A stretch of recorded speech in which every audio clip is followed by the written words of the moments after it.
without any insurance. You have to buy the insurance to drive your car because by the rule of this country. Yes. So this one I would like to know, like, if I go through my house with interest. Anyways, what you're saying, if you're living in a country, you should be respecting the law of the country. Of course, nobody said no. That's different than if you are doing haram in the country. You're mixing two things together here. Okay, well, they do adultery here in this country. They have girlfriends. You want to have a girlfriend? But they do it. You see what I'm saying? If you're justifying one, why you're not justifying all of it? This is one. Another thing is al-halal bayyin wal-haram bayyin. The hadith is so clear. The halal is so clear and the haram is so clear. And this is interest. The fact you are in this country, it does not make the haram halal. Haram is haram if it's been done in a Muslim word or a non-Muslim word. And the halal is halal if it's been done in a Muslim word or a non-Muslim word. The rules does not change because you are living in a non-Muslim word. How you do the halal according to buying and selling? There is very simple way to know it. I know there are so many companies outside. Some they call it halal ko, some they call it haram ko, some they call it I don't know what ko at the end. Everything ko they put at the end. I don't know why the ko. Ko stand for what?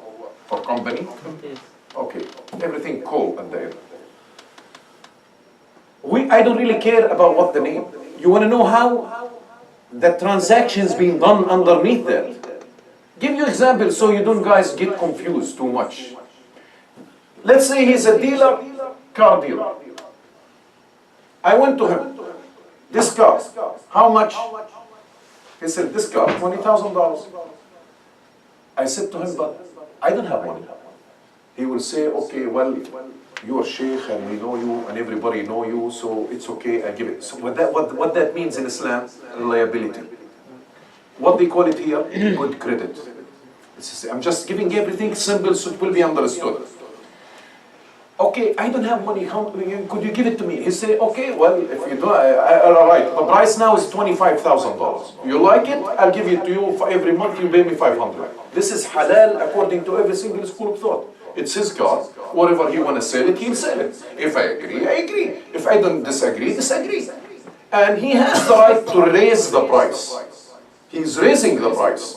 And Abu Hanifa, he said, in Radd al-Muhtar ala al-Durr al-Muhtar, he said, لِلزَّمَنِ قِسْطٌ مِنَ الثَّمَنِ. The time, you should calculate profit for it.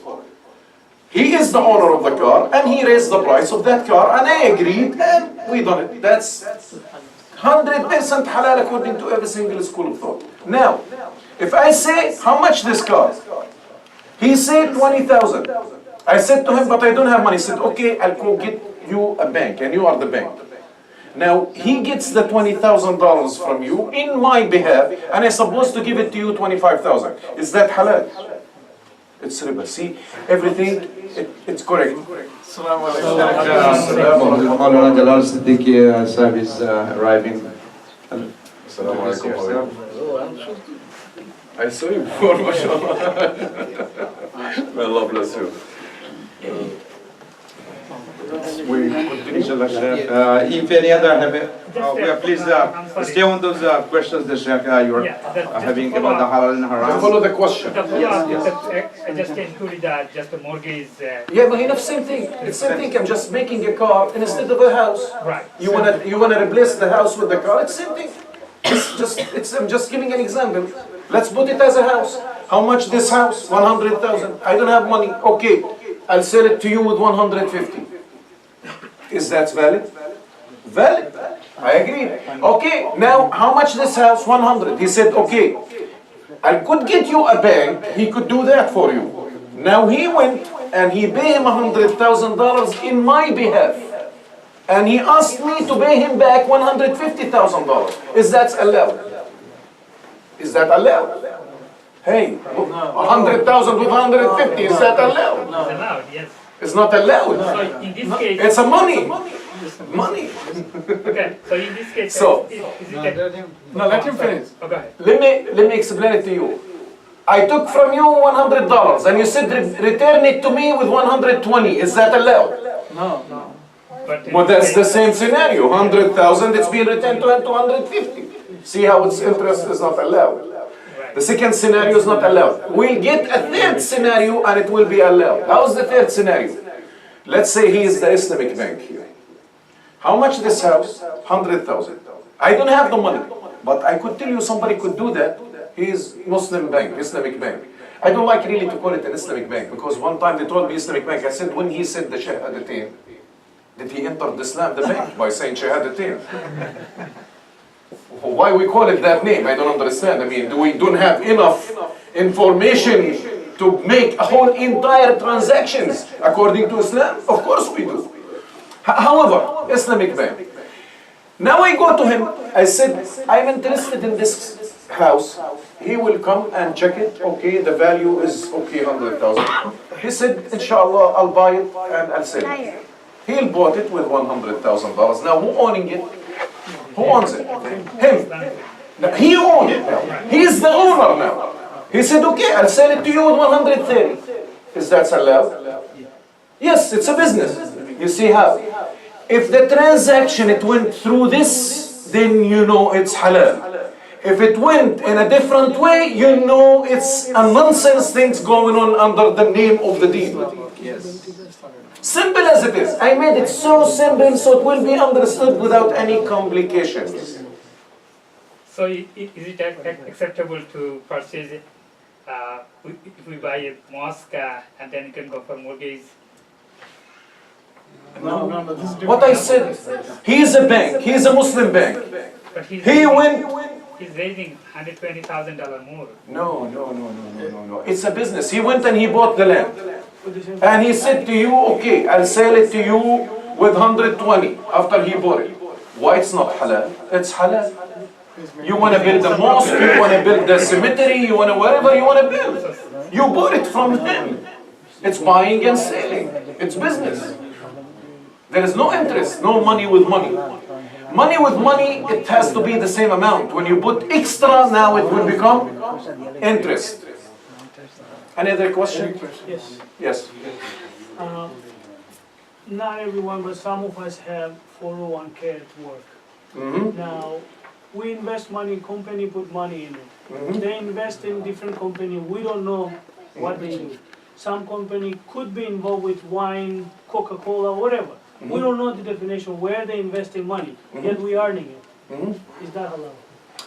I wrote about that in one of my books called القول العطر في مصارف الزكاة وصدقة الفطر. Soon, inshallah, will be translated to Urdu and English, both languages. This issue, first of all, yes, take the 401k. Don't say I'm not going to take it.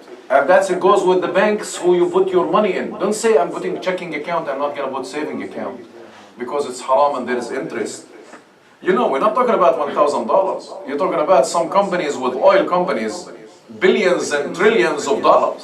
So the interest becomes billions of dollars. You want to leave that money for them?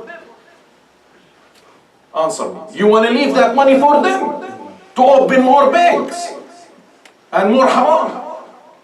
No, you don't leave that money for them. You take that money. But you don't take it for you. You take it with the right, you right away throw it with the left. You throw it to whom? You could build in it anything. You could give it to everybody who has in need. A poor woman, a widow, somebody who's in need, he has debts, he can't pay it. You give him from that money, he pays his debts, it's fine.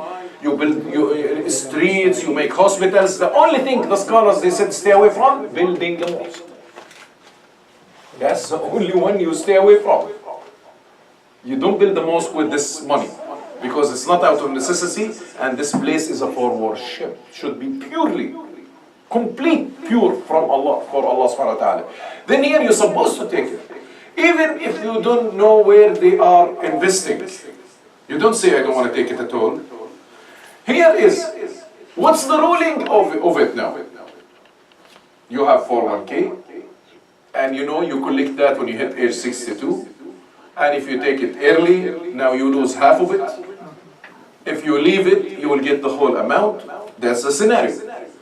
Then what do? You're not in need of it, you want to leave it. Here is all the scholars, they agreed. You must pay zakat on it. Doesn't matter halal or haram. You get money here. and it's more than 1 year, lunar calendar year, and that money, it reached the nisab, you know nisab, all of you, the nisab of the zakat, then you are eligible to pay the zakat, 2.5% of that. According to Imam Shafi'i, you must pay it always, every year you must pay it. According to Imam Ahmad, when you get it, you pay it for all those years. You count them and you give it. But you have, before you do that, you take the haram interest from it, because you know every year how much interest they add to it. Keep track with that. That one, you give it to the one who is in need out of necessity.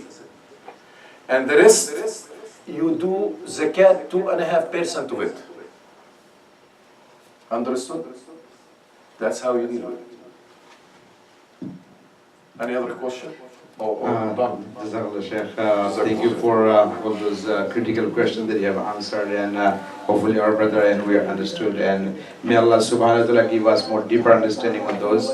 And I'd like to apologize again to my Shaykh that I was giving him a little bit mixed introduction about him. Inshallah, near future we'll see him here again, and I'm inviting him for the center. When he says that anywhere he goes, he builds the Islamic institution, Islamic school, which is, we are one of us in the same mess. May Allah subhanahu wa ta'ala give us the ability to do that. Because of our time limit that we announced that we'll be praying the Isha prayers exactly on time, 9 o'clock. After that we'll continue our Milad Mahfil and Dua Mahfil. Unfortunately, we are not.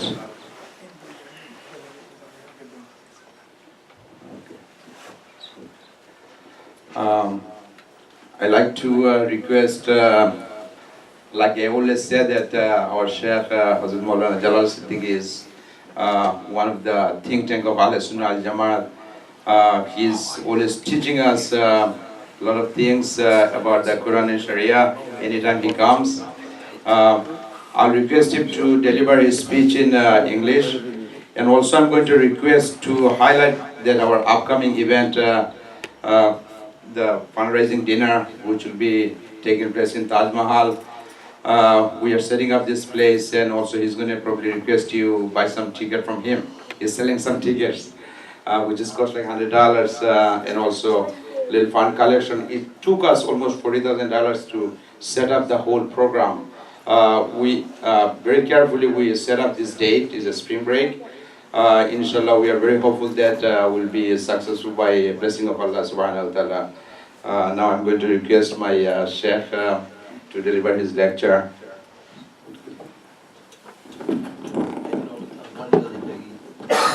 Are you going to stay after the rest of these speeches, or will you be leaving early? I think I have very long ride. Okay, so I really have a very long ride. then let it go for you. Then